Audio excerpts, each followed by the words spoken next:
Assalamualaikum warahmatullahi wabarakatuh. Selamat datang di channel Fadilah Sholawat TV. Semoga kita senantiasa termasuk golongan umat Islam yang terus menuntut ilmu dan senantiasa mengamalkan apa yang sudah didapat. Jangan lupa untuk subscribe terlebih dahulu agar selalu mendapatkan tausiah-tausiah terbaru dari channel kami. Selamat menyaksikan. Karena ran itu adalah sesuatu yang menutupi hati kita. Supaya apa? Supaya tidak bisa menhayati Al-Quran dan tidak bisa merasakan khusyuk dalam salat. Na'udzubillah.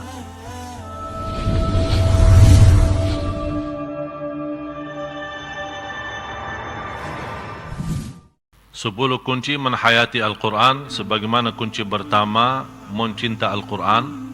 Kalau saya yakin saya bertanya cinta Al-Quran, pasti semua menjawab ya. Tapi ada banyak hal, tanda-tanda dan usaha kita yang semestinya bagaimana supaya kita bisa menjadi orang yang mencintai Al-Quran. Dan yakini kalau kita mencintai sesuatu, pasti selalu tergantung dengan sesuatu itu. Kalau cinta dunia, menggantungkan diri kepada dunia. Istilahnya kalau kita merasa nikmat di dunia pasti akan senang. Begitu ada sedikit tergoda dunia kita atau kehilangan kekurangan dunia kita, pasti akan merasa pusing.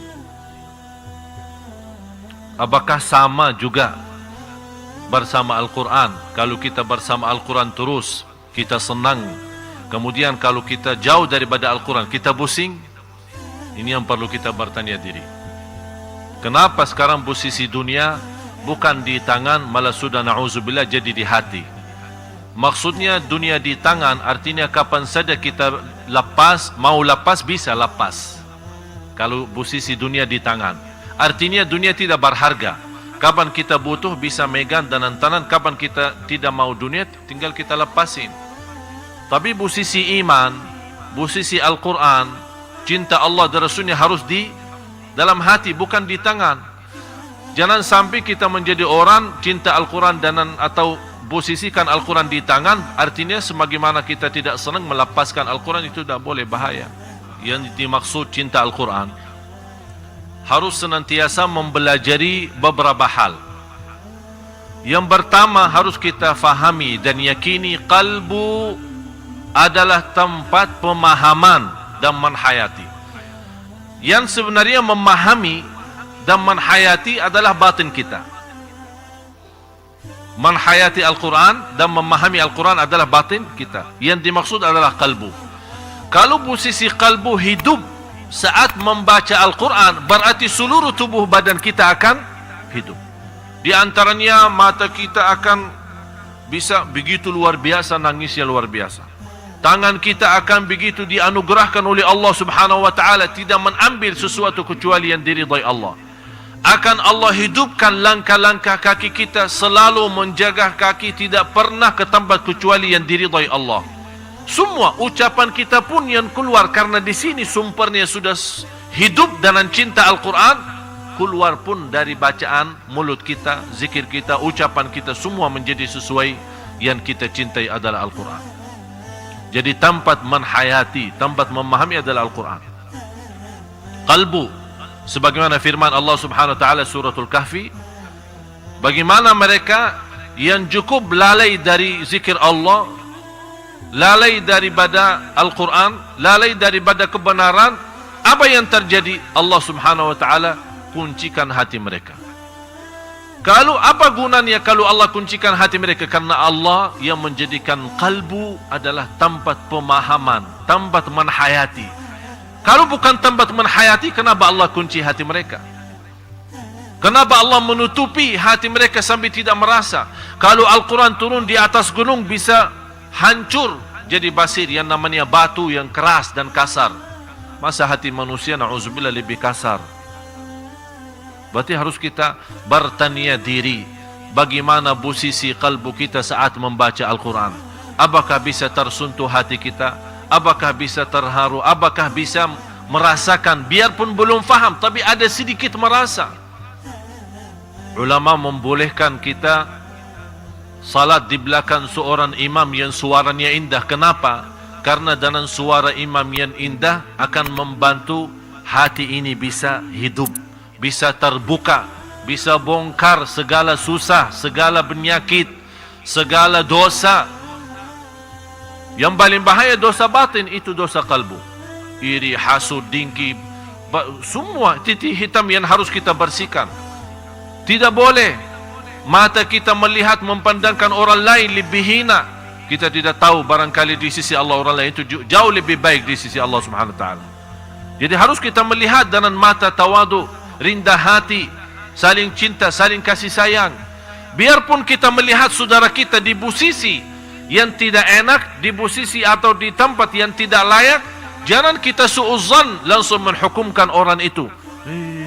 Ternyata dah boleh suudzon. Dan suudzon sebenarnya sumber bus ini dari hati. Sebab ni hati. Muncul suudzon, lama-lama na'udzubillah hati kita timbul titik hitam. Yang kita tidak sadari, lama-lama kalla bal rana ala qulubihim. Allah Subhanahu wa taala menjadikan hati mereka kena penyakit namanya ran. Apa itu penyakit ran? Kira-kira bisa diobati di rumah sakit? Menurut medis tidak bisa. Karena ran itu adalah sesuatu yang menutupi hati kita. Supaya apa? Supaya tidak bisa menhayati Al-Quran dan tidak bisa merasakan khusyuk dalam salat. Na'udzubillah. Itu penyakit yang sangat parah untuk hati kita. Ran. Cinta dunia, benci mati. Tidak suka. Itu sebabnya ran. Tolong simpan ayat ini dan bisa dibacakan artinya nanti. Suratul Kahfi ayat 57 dan Suratul Hajj ayat 46. Sebagaimana Allah Subhanahu wa taala menggambarkan sebenarnya mereka bukan buta mata tapi buta hati. Malah ada orang yang buta mata tapi subhanallah hatinya nurani.